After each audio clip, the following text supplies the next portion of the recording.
Hi students, एक बार फिर हम लोग एक इकोनॉमी के वीडियो के साथ में मैं आपके सामने हूँ। कोरोना वैक्सीन इन इकोनॉमी, इसका जो हेडिंग है वो थोड़ा सा आपको इंटरेस्टिंग लग रहा होगा कि कोरोना वैक्सीन कहाँ से आ गया। बेसिकली कोरोना के कारण जो कंडीशन उत्पन्न हुई है, जो इस संक्रमण के कारण जो कंडीशन आई है इकोनॉमी के अंदर, बहुत चिंताजनक है। इतनी चिंताजनक है कि बाज़ार में धन की कमी हो गई है, वित्तीय संस्थाओं के पास धन की कमी हो गई है।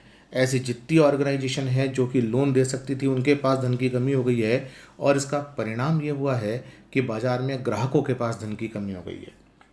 कुल मिलाकर सिचुएशन इतनी ख़राब है कि लोगों के पास में और बैंकों से, एनबीएफसी से, जितने भी वित्तीय संस्थान हैं, लोगों को जिनसे उम्मीद रहती है उनके पास धन की अत्यधिक कमी हो गई है। ऐसी स्थिति में जो मनी मार्केट यानी कि मुद्रा बाजार का अभिभावक होता है, जिसका नाम है रिजर्व बैंक ऑफ इंडिया, उसको उसका सामने आना स्वाभाविक था। और आरबीआई 17 अप्रैल को सामने आया और आकर उसने कुछ ऐसी घोषणाएं की जिससे कि स्थिति सुधरने की संभावनाएं हैं। उनको बहुत ध्यान से देखिए, आपके एग्जामिनेशन पॉइंट ऑफ व्यू से वो बड़ी इंपॉर्टेंट है। इसके साथ साथ कुछ टर्मिनोलॉजीज़ भी है, उन टर्मिनोलॉजीज़ को भी हम यहाँ पर ढंग से समझने की कोशिश करेंगे। देखिए, कोरोना वैक्सीन के कारण इकोनॉमी में जो स्लो डाउन की कंडीशन बन गई है, उसे सुधारने के लिए आरबीआई ने कुछ कदम उठाए हैं। टर्म आई है स्लो डाउन, और मैं आपको पढ़ा चुका हूँ कि स्लो डाउन क्या होता है। स्लो डाउन का मतलब जहाँ जीडीपी ग्रोथ रेट रहती तो पॉजिटिव है लेकिन घटती जाती है, वो नेगेटिव नहीं होती है लेकिन घटती जाती है। अब हम बात करते हैं कि 17 अप्रैल 2020 को लिक्विडिटी बढ़ाने, वित्तीय तनाव को कम करने और बैंकों से क्रेडिट फ्लो यानी कि लोन्स की उपलब्धता बढ़ाने के लिए कई बड़े उपायों की घोषणा की गई है। लिक्विडिटी का मतलब होता है कैश फ्लो, और बैंकों के ऊपर, वित्तीय संस्थानों के ऊपर जो तनाव है उसको घटाने के लिए आरबीआई के द्वारा कुछ उपायों की घोषणा की गई है। उन उपायों को बड़े ध्यान से समझिएगा कि वो कौन कौन से उपाय हैं। नंबर 1, आरबीआई 1 लाख करोड़ की तरलता बाजार में डालने जा रहा है। टेक्निकली इसे बोलते हैं लिक्विडिटी इन्फ्यूज़न। 1 लाख करोड़ बाजार में डालने जा रहा है। आरबीआई का प्रयास है कि बैंकों के माध्यम से, गैर बैंकिंग वित्तीय संस्थान यानी कि एनबीएफसी के माध्यम से, सिडबी के माध्यम से, एनएचबी नेशनल हाउसिंग बोर्ड के माध्यम से और नाबार्ड के माध्यम से वो देश के निवासियों तक पहुँचे। इसके लिए 1 लाख करोड़ जो आरबीआई बाजार में डालने जा रहा है, उसको अगर हम 2 भागों में बांटें तो 50,000 करोड़ एनबीएफसी की वित्तीय स्थिति सुधारने के लिए है। एनबीएफसी क्या होता है? ऐसे वित्तीय संस्थान जो लोगों को उधार देते हैं लेकिन वो बैंक नहीं है, उनको बैंक का दर्जा प्राप्त नहीं है। जैसे कि आपने बहुत सुना होगा बजाज फिनसर्व। बजाज फिनसर्व क्या है? पर्सनल लोन भी देता है, व्हीकल लोन भी देता है, कंज्यूमर लोन भी देता है। आप इससे किस्तें बनाकर कंज्यूमर गुड्स भी खरीदते हैं, लेकिन ये एक बैंक नहीं है। ऐसे कई सारे वित्तीय संस्थान भारत में काम कर रहे हैं, उनको कहते हैं एनबीएफसी। अब एनबीएफसी की कंडीशन क्या हो गई है कि ग्राहकों से इन्हें ऋण का पुनर्भुगतान तो मिल नहीं रहा। जैसा कि अभी आपने देखा था, आरबीआई ने ये छूट भी दे दी है ग्राहकों को कि वो 3 महीने तक अपनी किस्तों का भुगतान ना करे तो उनको डिफ़ॉल्टर नहीं माना जाएगा। और एनबीएफसी को भी ये छूट अपने ग्राहकों को देनी पड़ी है। ग्राहक अपना ऋण का पुनर्भुगतान करने में समर्थ ही नहीं है, इसलिए वो नहीं दे रहे हैं। जून से काम वापस शुरू होने की संभावनाएं हैं, अभी भी संभावना है, क्योंकि लॉकडाउन कितना चलता है सब उस पर निर्भर करेगा। तो एनबीएफसी की वित्तीय स्थिति हो गई है खराब, और अगर ये वित्तीय स्थिति ऐसी ही खराब रही तो ऐसी कंडीशन में एनबीएफसी धीरे धीरे बंद भी हो सकते हैं, जो इकोनॉमी के लिए बेहद खतरनाक सिग्नल होगा। तो आरबीआई ने एक ऑपरेशन किया है, इसका नाम है TLTRO, targeted long term repo operation. यहाँ बहुत अच्छे से समझिए, देखिए स्टूडेंट्स, रेपो क्या ऑपरेशन होता है? रेपो वो ऑपरेशन होता है जिसके अंतर्गत आरबीआई बैंकों को शॉर्ट टर्म के लिए लोन देता है। कितना दिन? 7 दिन, 21 दिन, है ना, 14 दिन, 21 दिन, 28 दिन तक के लिए लोन देता है। रेपो को मैं आपको क्लासेस में भी बता चुका हूँ। जो लोग क्लासेस में मुझसे नहीं पढ़े हैं वो इतना जानिए, repo means to inject liquidity in the market. Repo का अर्थ होता है बाजार में तरलता बढ़ाना, यानी कि नगद का प्रवाह बढ़ाना। ये तो वो बैंकों के साथ करता है। यहाँ जो हम चर्चा कर रहे हैं वो क्या है? टीएलटीआरओ। टीएलटीआरओ का मतलब हुआ targeted long term repo operation. ये लॉन्ग टर्म है, इसमें 28 दिन नहीं बल्कि 1 से 3 वर्ष की अवधि होती है। टारगेटेड का मतलब क्या होता है बैंकों को आरबीआई 50,000 करोड़ दे रहा है, जिसका उद्देश्य है कि बैंक एनबीएफसी के साथ रेपो करे। मतलब एक तरह से आरबीआई एनबीएफसी के साथ रेपो कर रहा है via banks. RBI direct NBFC के साथ नहीं करेगा, है ना। एनबीएफसी यानी कि नॉन बैंकिंग फाइनेंशियल कंपनीज के साथ में आरबीआई डायरेक्ट उनकी प्रतिभूतियां नहीं खरीदेगा, बल्कि वो बैंक खरीदेंगे। और बैंक जब उनकी प्रतिभूतियां गिरवी रख कर लेंगे, खरीद लेंगे, बदले में एनबीएफसी को वित्त की उपलब्धता प्रोवाइड करवा देंगे, तो एनबीएफसी की वित्तीय स्थिति सुधर जाएगी कि नहीं सुधर जाएगी। उदाहरण के लिए किसी एनबीएफसी के पास में सरकारी प्रतिभूतियां है, गवर्नमेंट सिक्योरिटीज़ है। अब पैसा नहीं है, कैश नहीं है, बैंक क्या करेंगे, उसकी गवर्नमेंट सिक्योरिटीज़ को अपने पास गिरवी रखेंगे, 1 से 3 साल तक का टर्म लेंगे और उसको उधार देंगे।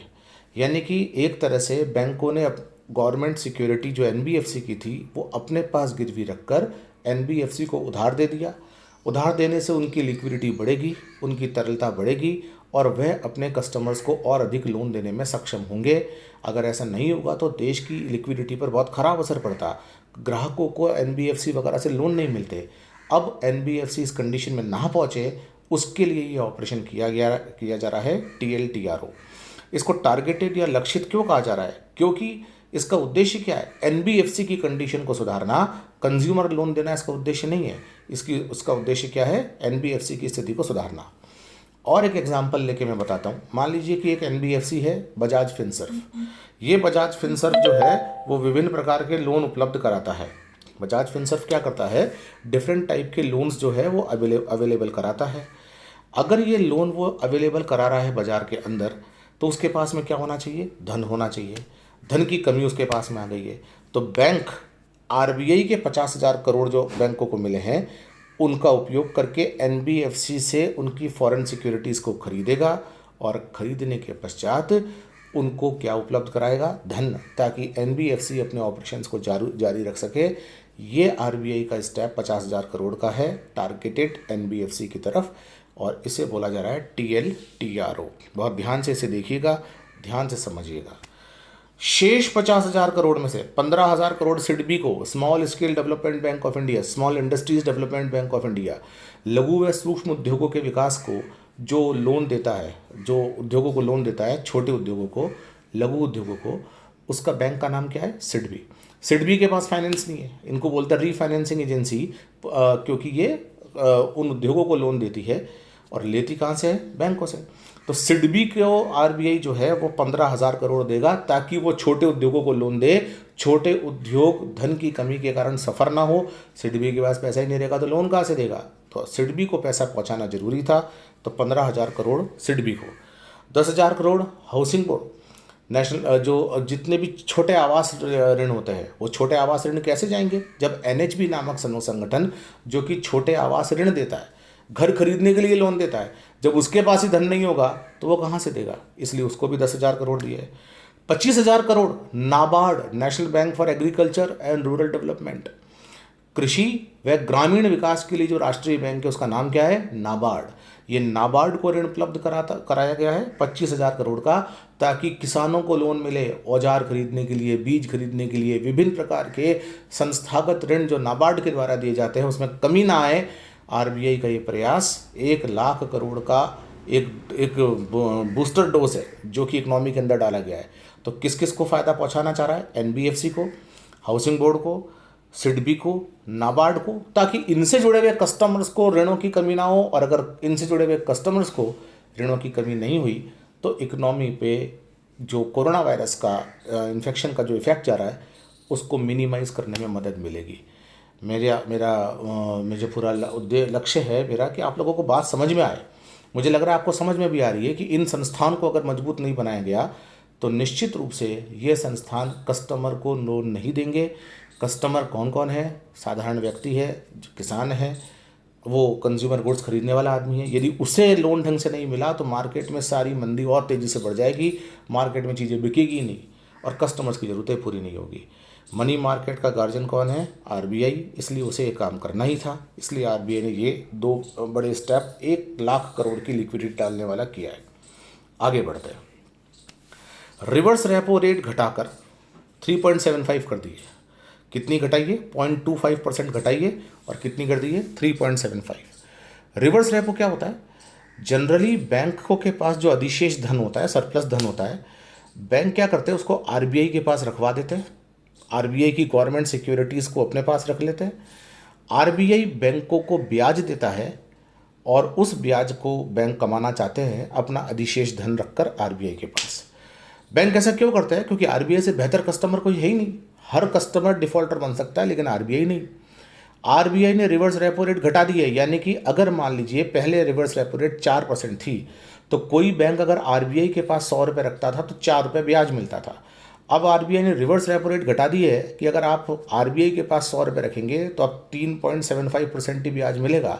इसका साफ साफ मतलब ये है कि बैंकों को एक तरह से डिस्करेज किया गया है कि पैसा हमारे पास मत रखो, पैसा मार्केट में डालो। पैसा हमारे पास रखोगे तो वो उत्पादक गतिविधियों में काम नहीं आएगा, बल्कि पैसा कहाँ डालो? बाजार में डालो, कंज्यूमर को लोन दो, कस्टमर को लोन दो। इससे भी बाजार की तरलता बढ़ेगी। याद रखिए, रिवर्स रेपो रेट को बढ़ाने का मतलब बैंकों को लालच देना कि पैसा हमारे पास रखो। रिवर्स रेपो रेट को घटाने का मतलब बैंकों को डिस्करेज करना कि पैसा मार्केट के अंदर डालो। आगे देखते हैं, स्टेट्स, राज्यों की कंडीशन भी बड़ी ख़राब है। कोरोना कंडीशन से उभरने के लिए उनको बहुत फाइनेंशियल मैनेजमेंट की ज़रूरत है, बड़ी दिक्कत है उनके पास में पैसों की। उनको वेज एंड मीन्स एडवांस, एक तरह से एडवांस, राज्यों को एडवांस या ओवरड्राफ्ट की सुविधाएं आरबीआई देती है। ओवरड्राफ्ट का मतलब राज्यों का जो पैसा जमा है उससे ज़्यादा भी राज्य निकाल सकते हैं यदि ज़रूरत पड़े तो। आरबीआई ने पहले कहा था कि कितना ज़्यादा निकाल सकते हैं। मान लो राज्यों का 100 रुपये आरबीआई के पास जमा है, तो पहले ये नियम था कि राज्य जो है वो 30% ज़्यादा निकाल सकते हैं, यानी कि 30 रुपये और निकाल सकते हैं। अब ये सुविधा बढ़ाकर 60% कर दी गई है, यानी कि राज्यों के पास अगर 100 रुपये, राज्यों का 100 रुपये अगर आरबीआई के पास, बैंकों के पास जमा है, तो राज्य अब 160 रुपये निकाल सकते हैं।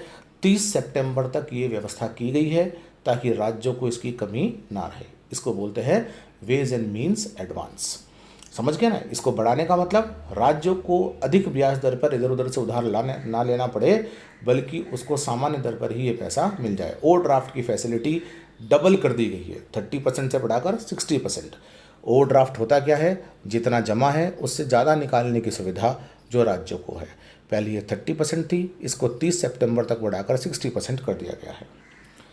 अगला मेजर देखते हैं, माइक्रो, स्मॉल और मीडियम, सूक्ष्म, लघु और मध्यम उद्यमियों के लिए बैंक लोन रिजोल्यूशन की अवधि 90 दिन से बढ़ाकर कुल 300 दिन कर दी गई है। 90 दिन बढ़ाकर कुल 300 दिन कर दी गई है। मतलब पहले ये 210 दिन थी, 90 दिन और जोड़ दिए गए हैं और कुल कितनी हो गई है? 300 दिन। क्या होता है बैंक लोन रिजोल्यूशन?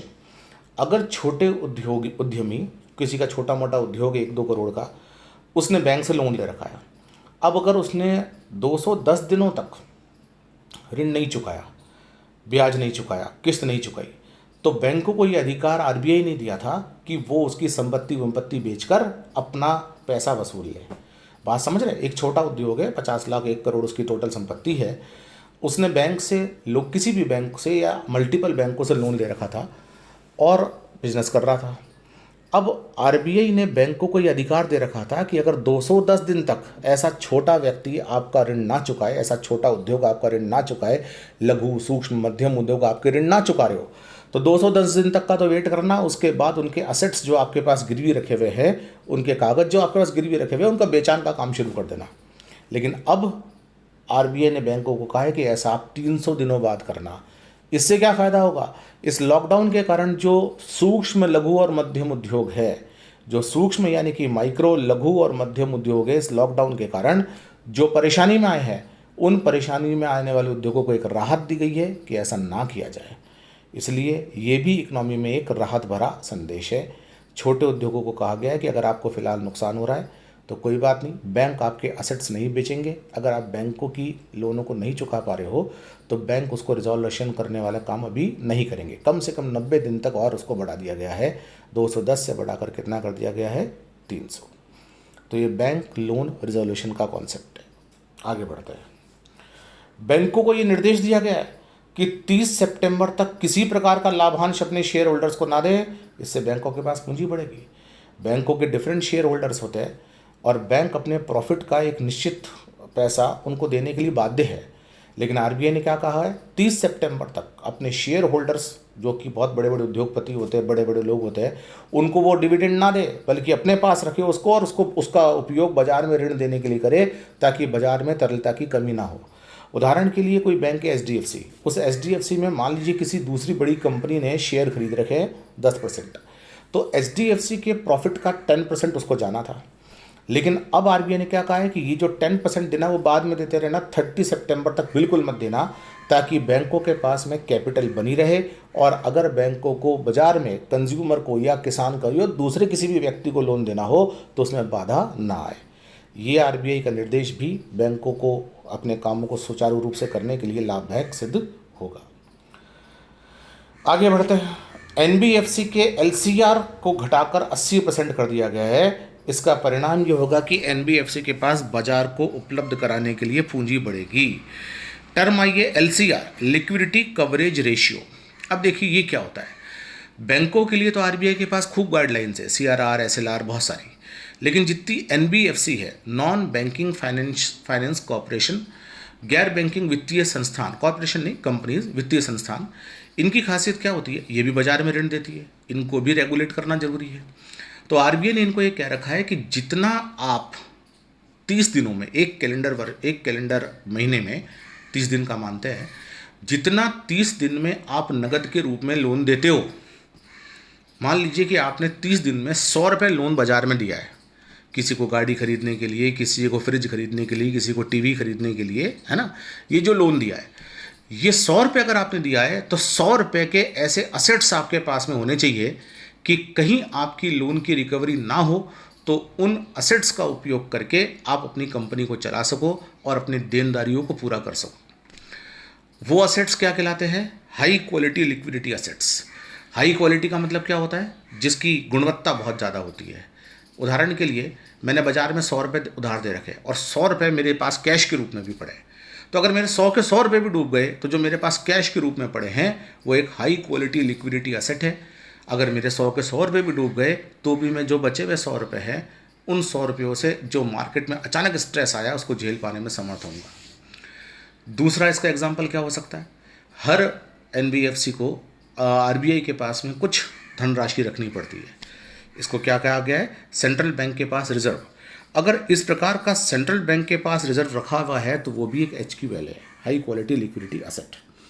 आरबीआई ने पहले नियम बनाए क्या रखा था कि ये एलसीआर होना चाहिए 100%, अर्थात जितना आपने बाजार में उधार दे रखा है उतना ही आपके पास में असेट होना चाहिए ताकि रिस्क आपका जीरो रहे।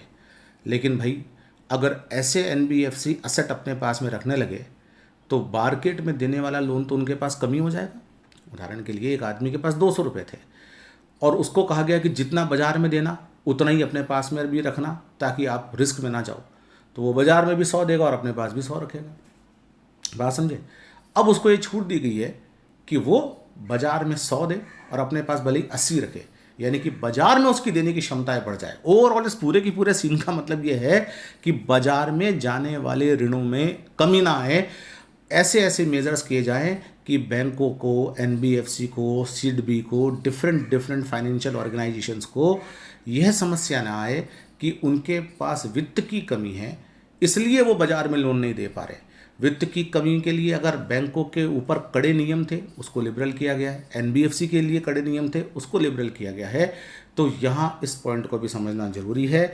एलसीआर, लिक्विडिटी कवरेज रेशियो जो 100 था उसको घटाकर कितना कर दिया गया है, 80%। देखिए स्टूडेंट्स, इसको बहुत अच्छे से समझिएगा। जितना अच्छे से आप इसको समझेंगे उतना ही ज़्यादा आप बेनिफिट पाएंगे। नहीं समझ पा रहे हैं तो उसे वापस देख लीजिएगा, मुझसे क्वेश्चन पूछिएगा, कमेंट बॉक्स में कमेंट डालिएगा। अब देखिए इसमें एक टर्म आई है, एनबीएफसी का आकार 5000 करोड़ से अधिक होना चाहिए। ये 500 करोड़ है ना, इसमें एक जीरो ज़्यादा है, आप इसको सुधार लीजिएगा। 500 करोड़ से ज़्यादा मतलब बड़ी एनबीएफसी जो होगी ना उसी के लिए ये चीज़ें लागू होगी। 500 करोड़ से ज़्यादा की असेट्स वाले जो होंगे उन्हीं के लिए चीज़ लागू है। छोटा मोटा एनबीएफसी है उसके लिए एलसीआर रखने की आवश्यकता नहीं है। देखिए थोड़ा टिपिकल कॉन्सेप्ट है, बार बार आपको पढ़ना पड़ेगा। प्रीलिम्स से कई और मेंस में भी कई प्रकार के क्वेश्चन इनसे बनने की संभावना है। हमारा उद्देश्य है कि आप जो ये उसका पीटी देने हैं 2020 का वो बहुत अच्छे से आप दे पाए। एक इस एरर को सही कर लीजिएगा। ये 5,000 करोड़ आ गया है इसके अंदर, इसमें 500 करोड़ है, ये एक जीरो इसके अंदर ज़्यादा है। आगे देखिए, एग्जाम्पल है HQLA का जो मैंने आपको बताया, नगद यानी कि कैश फ्लो, कैश जो है केंद्रीय बैंक में रिजर्व जो है वो सब। लास्ट पॉइंट, सन 2021-22 में भारत की ग्रोथ रेट 1.9% रहने का अनुमान IMF ने लगाया है। इंटरनेशनल मॉनेटरी फंड, अंतर्राष्ट्रीय मॉनेटरी फंड जो बना हुआ है, अंतर्राष्ट्रीय मुद्रा कोष, वो प्रत्येक देश की ग्रोथ रेट यानी कि विकास दर का अनुमान लगाता है। कोरोना क्राइसिस ने सबकी कमर तोड़ दी है और भारत की भी कमर टूट ही गई है। IMF का अनुमान है कि 1.9% ही भारत की ग्रोथ रेट रहेगी, लेकिन ये बात उत्साहवर्धक बात है कि G20 देशों में ये सर्वाधिक है। G20 विकासशील देशों का एक ग्रुप है जिसका सदस्य भारत भी है, और भारत अगर उसमें सबसे ज़्यादा ग्रोथ रेट रखता है तो इसका साफ साफ अर्थ ये हुआ कि कोरोना क्राइसिस को झेलने में हम अधिक समर्थ रहे हैं। तो ये RBI का इकोनॉमिक बूस्टर डोज था, 1 लाख करोड़ का पैकेज, 50,000 करोड़ NBFC के लिए, 50,000 करोड़ SIDBI, NHB और नाबार्ड के लिए, आपको ध्यान रखना है। रिवर्स रेपो रेट को घटाने का क्या कितनी घटाई गई है वो ध्यान रखना है। प्लस उद्देश्य क्या है? उद्देश्य है कि बैंक RBI के पास पैसा ना रखे बल्कि बैंक बाजार में पैसा दे। RBI के पास पैसा नहीं रखने के लिए डिस्करेज क्या करना है? कैसे डिस्करेज करोगे? हम कम ब्याज देना शुरू कर दें। जब कम ब्याज कोई देना शुरू कर देगा तो लोग उसके पास पैसा नहीं रखेंगे। रिवर्स रेपो रेट वो रेट होती है जिस पर RBI बैंकों से उधार लेता है और बदले में उनको ब्याज देता है। ये ब्याज 4% देता था, उसको घटाकर 3.75% किया गया है। NBFC के लिए कुछ नियम रखे गए हैं। HQLA high quality liquidity asset जो 80% रखने की काम था, पहले 100% था, उसको घटाकर 80% किया गया है। इसके अलावा बैंक शेयरधारकों को किसी प्रकार का डिविडेंड नहीं देंगे, ये कहा गया है 30 सितंबर तक, ताकि बैंकों की लिक्विडिटी बनी रहे। इसके अलावा स्टेट्स को ये कहा गया है कि अगर वो अपनी जमा से ज़्यादा पैसा निकालना चाहे तो पहले वो 30% ज़्यादा निकाल सकते थे, लेकिन 30 सितंबर के बाद वो कितना ज़्यादा निकाल पाएंगे? 60%। तो ये सारे मेजर्स हैं। देखिए, इकोनॉमी की टर्मिनोलॉजी है, हो सकता है कि आपको थोड़ी सी टिपिकल लगे, लेकिन आप उसको गो थ्रू कीजिए, बार बार गो थ्रू कीजिए। मेरी शुभकामनाएं आपके साथ है और मुझे लगता है कि आप प्रॉपर तरीके से पढ़ाई कर रहे हैं। इस लॉकडाउन का पूरा भरपूर सदुपयोग कीजिए। किसी प्रकार की समस्या हो मुझसे संपर्क कीजिए, कमेंट बॉक्स में डालिए। कहीं ना कहीं आपको इसका बेनिफिट होना चाहिए, ऐसा मेरा उद्देश्य है। Thank you so much.